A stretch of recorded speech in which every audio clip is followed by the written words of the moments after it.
ನಮಸ್ಕಾರ ಎಲ್ಲರಿಗೂ. ನಾನು ನಿಮ್ಮ ಕನ್ನಡಿಗ ನಿಂಗು. ಇವತ್ತಿನ ಮ್ಯಾಚ್ ಶ್ರೀಲಂಕಾ ವರ್ಸಸ್ ಪಾಕಿಸ್ತಾನಕ್ಕೆ ಗೆಲ್ಲಲೇಬೇಕಾದ ಸಂದರ್ಭ ಬಂದಿದೆ. ಯಾಕಂದರೆ ಇದು ಡೂ ಆರ್ ಡೈ ಮ್ಯಾಚ್.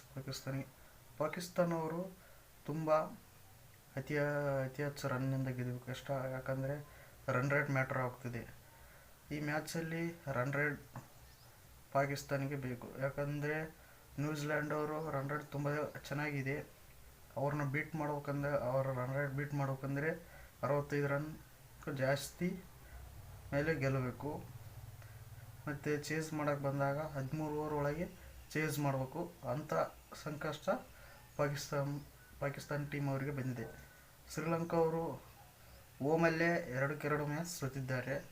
ಇದು ಕೂಡ ಓಮಲ್ಲೇ ಆಗ್ತಿದೆ.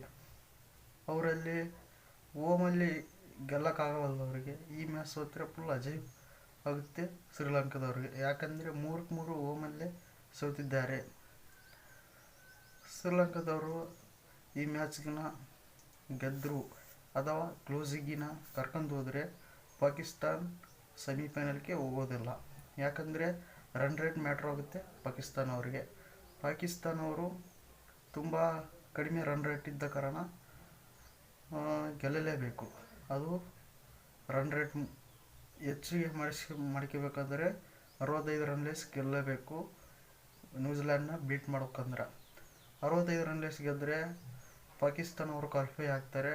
ಇಲ್ಲ ಅಂದರೆ ನ್ಯೂಜಿಲ್ಯಾಂಡ್ ಅವರು ಕ್ವಾಲಿಫೈ ಆಗ್ತಾರೆ. ತುಂಬ ಇಂಟ್ರೆಸ್ಟಿಂಗ್ ಮ್ಯಾಚ್ ಇದು. ತುಂಬ ಮುಖ್ಯವಾದ ಮ್ಯಾಚ್. ನಾಳೆ ಕೂಡ ಇಂಡಿಯಾದು ತುಂಬ ಮುಖ್ಯವಾದ ಮ್ಯಾಚ್. ಅದು ಕೂಡ ಇದೇ ಥರ ಇದೆ. ಅದೇ ರನ್ ರೇಟ್ ಇಲ್ಲ.